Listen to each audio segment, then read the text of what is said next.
मुंबईतील वाहतूक कोंडी कमी करून प्रवासाचा वेळ तब्बल 1 तासांनी कमी करण्यासाठी MMRDने रिंग रोडच्या माध्यमातून मुंबईला जोडण्याची योजना हाती घेतली आहे।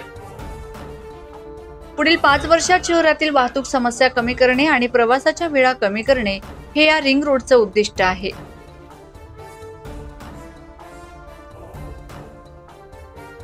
MMRDने या रिंग रोडसाठी 58,000 कोटी रुपये मंजूर केलेत। या योजनेतून 90 किलोमीटरपेक्षा जास्त लांबीचे रस्ते, पूल आणि बोगदे बांधले जाणार आहेत। हे सर्व रस्ते मुंबई शहराला बाहेरील बाजूंनी जोडतील आणि मुंबई उपनगराला देखील मोठी कनेक्टिव्हिटी मिळेल। रिंग रोडमुळे उत्तरेकडे गुजरात आणि दक्षिणेकडे कोकण आणि पश्चिम महाराष्ट्रापर्यंतचा मुंबईकरांचा प्रवास सुलभ होणार आहे।